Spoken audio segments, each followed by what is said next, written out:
Good morning. Let's go the next steps from the synthesis of the three skills I've spoken about in the previous videos, the metacognitive, the inner strength, and the centeredness skills, which I hope you've been practicing for yourself every now and then to help that detached observer become more rehearsed, more natural, more habitual, and creating that space where you can view yourself. It came to me the other day as I was reflecting on some of my previous work, my 18 years work as a psychologist, helping people with clinical depression, clinical anxiety, burnout, a whole bunch of distressing clinical symptoms, that one of the key things we used a lot in those sessions was laughter.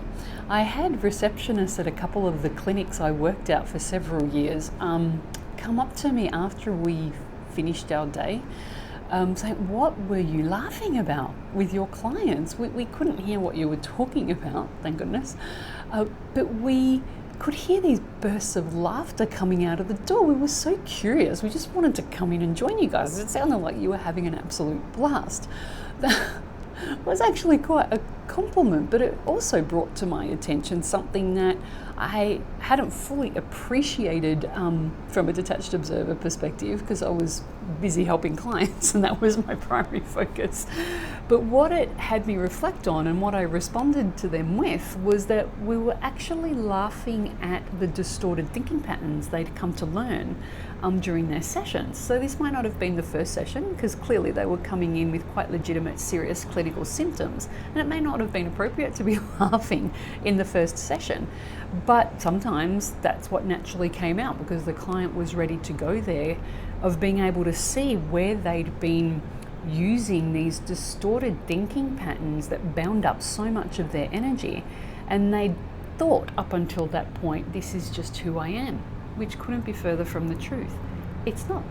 We've just created such habitual distorted patterns that makes us think and feel like that's who we are, because they are using our thinking and feeling system to enable those things to come into play. But the fact that clinical depression and clinical anxiety symptoms came up were a very clear signal that they were not aligned to who the person was. That's not who their true self actually was. Because if it was, they would have been experiencing a whole bunch more freedom, liberation, enjoyment, laughter and joy in and of themselves, not these clinical symptoms.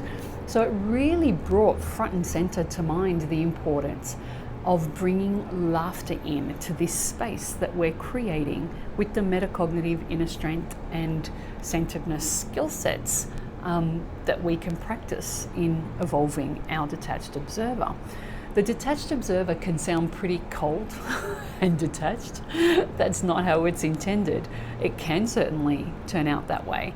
But when you're utilizing the detached observer in that space to observe yourself, and then you're able to inject a form of laughter where you're laughing at the disproportionate ways you've been treating yourself, the misaligned ways that energy has found a way to work through you, it becomes very healing and very liberating.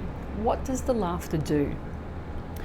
The laughter, which has quite a specific purpose, not only is it an uplifting lightness of energy, which in and of itself is valuable. If that was all it gave, awesome, because laughter is that. It uplifts us. It's a lighter energy. It's like the hot air balloon just going up into the sky and beautifully observing everything with this warm fire there guiding us with our rooftop perspective in the hot air balloon. But laughter actually does a whole lot more than that. By laughing, it actually unravels the tight bundle of mental and emotional energy distortion that's become a habit. So it unleashes it. And by unleashing that tight raveling of distorted mental and emotional energy, it releases energy that's otherwise been bound up. It liberates energy.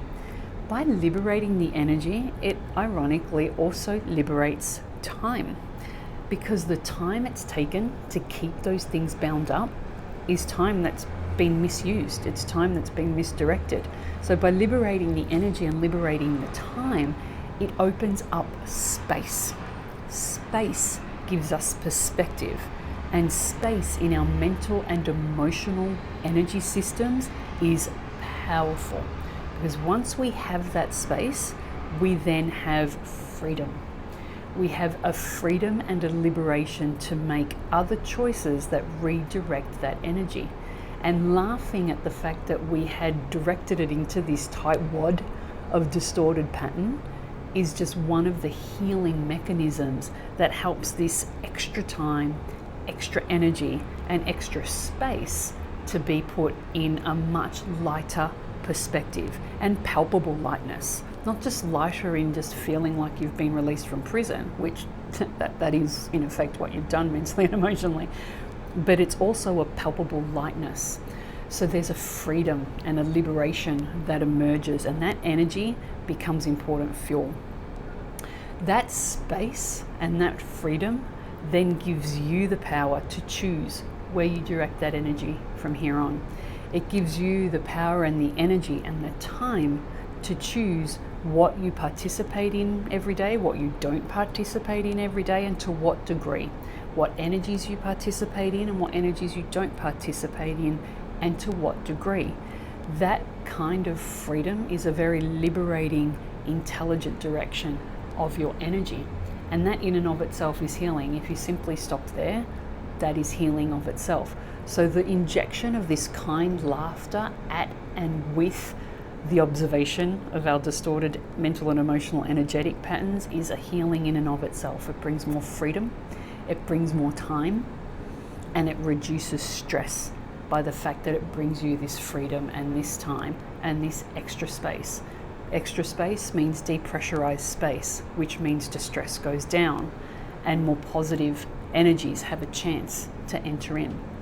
So that's the first part of this injection of warm laughter that comes in once the synthesis of these three skills, metacognitive, inner strength, and centeredness, come into play and become more of a means of how you develop your own leader.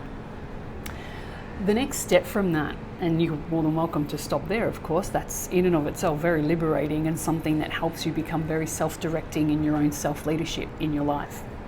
Where you can then augment that and amplify it even further is when you actually have conscious awareness of what your soul level strengths are. Because your soul level strengths are the rooftop perspective that give you the most potent energy of how you uniquely operate, of how you can put in one step of energy and get 10 steps of exponential return. You know, if the person next to you applied that same step, it wouldn't have the same rate of return for them because they don't have the soul level strengths that you do.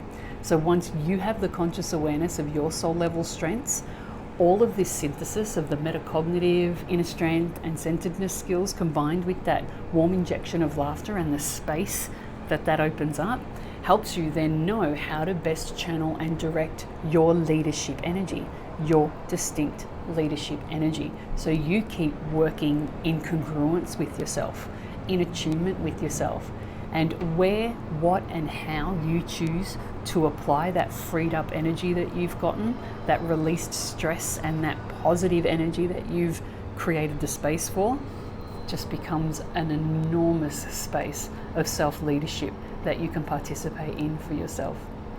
So remember, when you're doing your metacognitive, inner strength, and centeredness skills, once you've helped yourself really feel and sense that space that you're creating to be the detached observer, that becomes your opportunity to start injecting some laughter at some of the distorted energy patterns you can now observe yourself having participated in.